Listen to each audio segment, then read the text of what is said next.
Hello' everyone, কি খবৰ আপোনালোকৰ? আশা কৰোঁ আপোনালোকে ভালে আছে। মই ৰাতিপুৱা ওলালোঁ মাছ বজাৰলৈ আৰু মই আছোঁ চেন্নাইত। আজি আপোনালোকক দেখাব চেষ্টা কৰিম চেন্নাইৰ ডাঙৰ হ'লচেল মাছৰ বজাৰ। আৰু খোজকাঢ়ি যাই থাকোঁতে ৰাস্তা কাষতে দেখা পালোঁ সৰু মেকুৰী পোৱালি, আৰু তাক দেখি ভাল লাগিল, অকণমান তাক মৰম কৰি দিলোঁ। চব ধুনীয়া। আৰু মাছৰ বজাৰ যাব হ'লে লোকেল ট্ৰেইন যাব লাগিব, আৰু মই ফাইনেলি লোকেল ট্ৰেইন ষ্টেচন আহি পালোঁ। এইটো চাওক, মোৰ পিছফালে লোকেল ট্ৰেইন ষ্টেচন। আৰু এতিয়া লাহে আগবাঢ়িম আৰু টিকেট কাউণ্টাৰত যাই টিকেট ল'ম।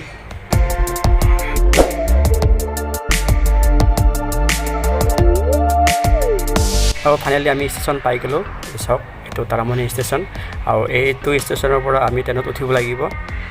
আপোনালোকে চাই থাকক। এইটো হ'ল টিকেট কাউণ্টাৰ, ইয়াৰ পৰা টিকেট ল'ম।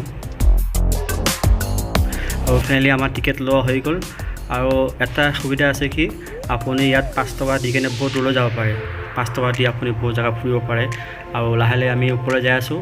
আমি আছিলোঁ আপোনাৰ গ্ৰাউণ্ড ফ্ল'ৰৰ পৰা ছেকেণ্ড ফ্ল'ৰ যাব লাগে। ছেকেণ্ড ফ্ল'ৰ যাই আছোঁ, য'ত টিকেট ট্ৰেইন আহে। আমি লাহে এতিয়া ওপৰলৈ যাই আছোঁ, ওপৰলৈ যাব চেষ্টা কৰিছোঁ। আমি আহি গ'লোঁ। এতিয়া ছেকেণ্ড ফ্ল'ৰ আহি গ'লোঁ। আৰু দেখা পাই আছে ইয়াৰ বহুত মানুহ ইয়াত বহি আছে, আৰু ট্ৰেইনটো আহিব, ট্ৰেইনৰ কাৰণে চবেই ৱেইট কৰি আছে। আৰু ফাইনেলি আমিও আহি গ'লোঁ। এইটো চাওক কিমান ধুনীয়া। এইটো ডাঙৰ ষ্টেচন নহয়, ডাঙৰ ট্ৰেইন ষ্টেচন নহয়, এইটো সৰু যোনটো লোকেল ট্ৰেইন আহে, খালি সেইটো কাৰণে। আমি আছোঁ এতিয়া প্লেটফৰ্ম নম্বৰ 2, আৰু সময় হৈ গ'ল 5:55। এতিয়া আমাৰ ইফালৰ পৰা ট্ৰেইন আহিব।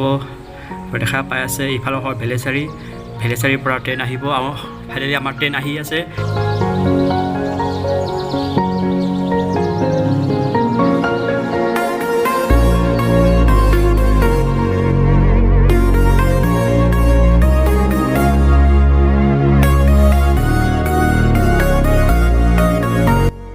আৰু চেন্নাইত এটা সুবিধা আছে কি, আপুনি ক'তবা যাব হ'লে আৰু লোকেল ট্ৰেইন দি যাব পাৰি, আৰু অতি কম খৰচতো যাব পাৰি। যেনেকুৱা আপোনাৰ 5 টকা, হাৰ্ডলি 10 টকা হয়। যদি বেছি ভাড়া হয় আপোনাৰ 10 টকা। আৰু শেষত ট্ৰেইনটো ৰখি দিলে, আৰু বেছি টাইম নৰখে, 1 মিনিট বা 2 মিনিটহে ৰখে। মই ভিতৰত ট্ৰেইনত উঠি গ'লোঁ। আৰু ভিতৰৰ পৰা এইফালে চাওক, আৰু ট্ৰেইনৰ ভিতৰৰ ফালে চাওক, এনেকুৱা চিট ৰখা আছে। আৰু এতিয়া ৰাতিপুৱা হয়, ৰাতিপুৱাৰ কাৰণে ট্ৰেইনটো খালী আছে। নহ'লে এনে বেলেগ টাইমত পূৰা ভিৰ থাকে, চিট পাবলৈ অলপ টানে হৈ যায়। এতিয়া চিট খালী আছে কাৰণে অকণমান বহি ল'লোঁ, আৰু আমাৰ ট্ৰেইনটো যোৱা ষ্টাৰ্ট হৈ গ'ল।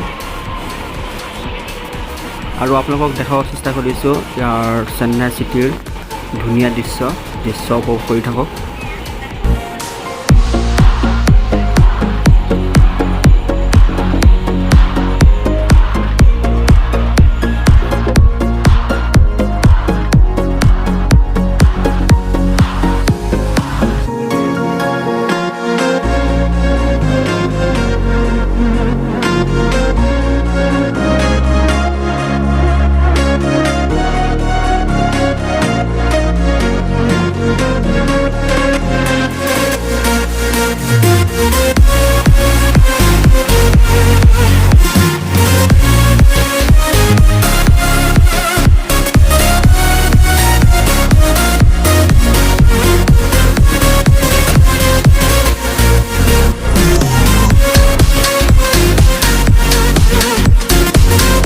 আৰু আহি আমাৰ যোনটো লোকেশ্যন হয়, লোকেশ্যন ৱাইজ আমি সেইটো ষ্টেচন পাই গ'লোঁ, আৰু ট্ৰেইনৰ পৰা নামি দিলোঁ। এতিয়া লাহে তলপিনে যাম। তলপিনে যাই কেনেকৈ যাব লাগে আপোনালোকক দেখাব চেষ্টা কৰিম, চাই থাকিব। আৰু আমি ইয়াত আহি পালোঁ 6:27 আহি পালোঁ। আৰু আমি য'ৰ পৰা উঠিছিলোঁ তেতিয়া সময় আছিল 5:55। আৰু এতিয়া আমি তলপিনে যাব লাগিব। ৰাস্তাটো হয় গোটেইটো আপোনাৰ ব্ৰিজৰ ওপৰতেই হয়। গোটেই যিখিনি ৰাস্তা, যিমান দূৰ ট্ৰেইন অহা যোৱা কৰে, গোটেইখিনি আপোনাৰ ব্ৰিজ হয়, অভাৰ ব্ৰিজ। আৰু এতিয়া আমি তলপিনে যাব লাগিব। লাহে তলপিনে যাই আছোঁ।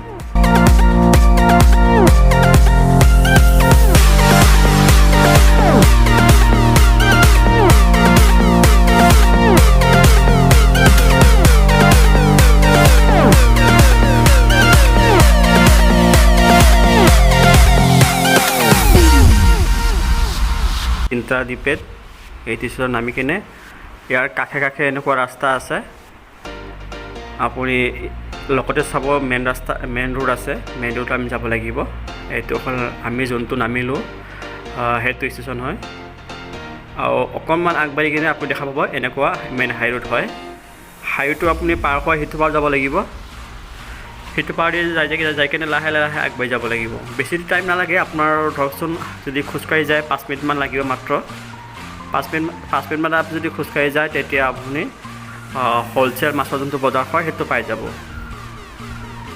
তো আমি লাহে লাহে এতিয়া আগবাঢ়ি আছোঁ লাহে লাহে খোজকাঢ়ি যাই আছোঁ এতিয়া ৰাতিপুৱাও হয় এনেই ৰাতিপুৱা খোজকাঢ়িলেতো এনেই শৰীৰৰ কাৰণে ভাল আৰু আমি ইয়াত আহিছোঁ যদি অকণমান খোজকাঢ়িও গৈছোঁ 5 মিনিটমান খোজকাঢ়ি গ'লেহে পোৱা যায় সেইটো কাৰণে আৰু মানে গাড়ী চাড়ী মানে মাথা নাই আৰু লগতে ইয়াত আপুনি ধুনীয়াকৈ এটা চাৰ্চ দেখা পাব চাৰ্চটো পাৰ হৈ কিনে অকণমান আগবাঢ়ি গ'লেই চাওক অকণমান আগবাঢ়ি আহিলে আপুনি ইয়াত হোলচেল মাৰ্কেটটো পাই যাব চাওক আমি হোলচেল মাৰ্কেটটো পাই গ'লোঁ এনেকুৱা ধৰক ৰাস্তা কাষেদি এনেকুৱা গাড়ী ৰখা আছে আৰু ইয়াৰ পৰা বহুত জেগা বহুত ঠাইত মানে হোলচেল মাছ বিক্ৰী কৰা হয় আৰু ইয়াৰ পৰা ধৰক বেলেগ আউট কাষ্টমাৰ আহি কিনে এনেকুৱা ইয়াৰ পৰা মাছ ল'ব পাৰে যেনেকুৱা আমি কেতিয়াবা যায় ইয়াৰ পৰা মাছ লৈ লওঁ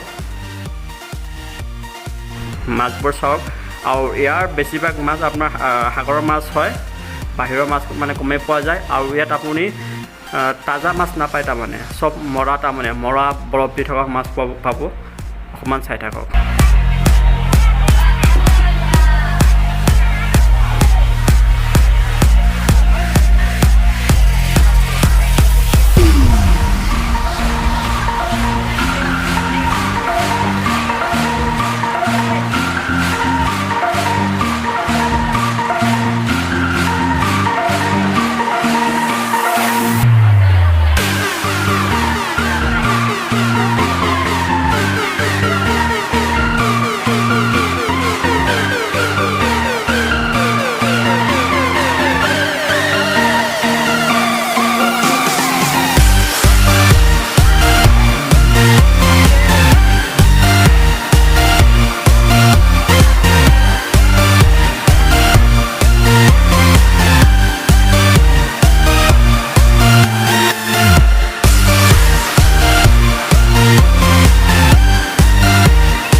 আৰু আপোনালোকে দেখা পাই আছে ইয়াত যিমানখিনি মাছ আছে মেক্সিমাম সাগৰৰ মাছ হয় আৰু ইয়াত আপুনি খালি দুটা মাছ খালি পাব এটা হ'ল আপোনাৰ ৰৌ আৰু এটা হ'ল আপোনাৰ চান্দা বুলি যে কওঁ আমি চান্দা আৰু ৰৌ এই দুটা বাদ দি কিনে বাকী যিমানখিনি মাছ আছে চব আপোনাৰ সাগৰৰ মাছ হয় তো বিশেষকৈ আমি ৰৌ মাছটো বেছিকৈ খাওঁ ৰৌ মাছ সেইকাৰণে চাই আছোঁ ল'বলৈ চেষ্টা কৰিছোঁ আৰু ইয়াত যোনটো ডাঙৰ হয় সেইটোহে ল'ম শেষত আমি এটা ৰৌ এটা লৈ ল'লোঁ আৰু ইয়াত চবতকৈ যোনটো ডাঙৰ আছিল সেইটো প্ৰায় 2 কেজি হ'ব সেইটোৱে লৈ ল'লোঁ আৰু উপায় নাই আৰু ইয়াত চব বেছিভাগ আপোনাৰ সাগৰৰ মাছ হয় সাগৰৰ মাছ আমি খোৱাও নাই আৰু খাবলৈ মানে ইচ্ছাও নহয় সেইটো কাৰণে যেতিয়া আহোঁ ৰৌ বা আপোনাৰ এই চান্দা মাছ এই দুটাহে মানে পোৱা যায় লোকেল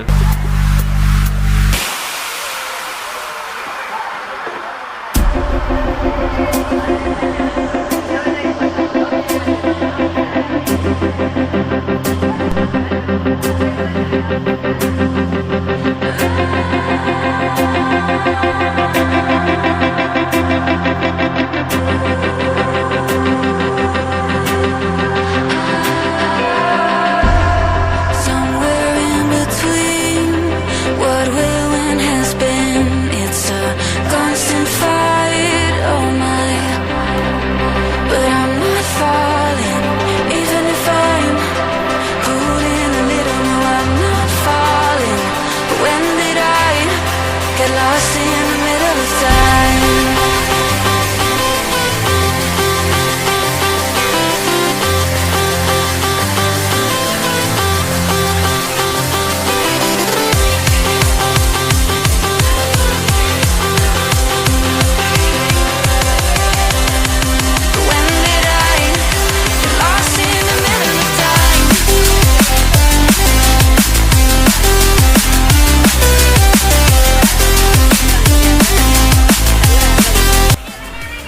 ফাইনেলি ভিতৰৰ পৰা বাহিৰত ওলাই আহিলোঁ এইটো চাওক বাহিৰৰ দৃশ্য চাওক এইটো হ'ল হ'লচেল মাছৰ বজাৰ বাহিৰৰ পৰা আপোনালোকক অলপ দেখাবৰ চেষ্টা কৰিছোঁ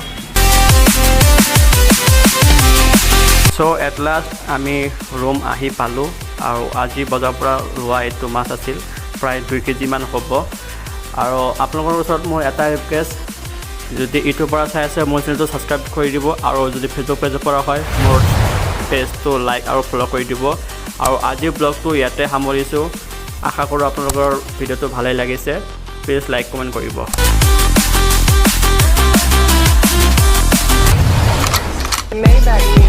Can anybody out there hear me?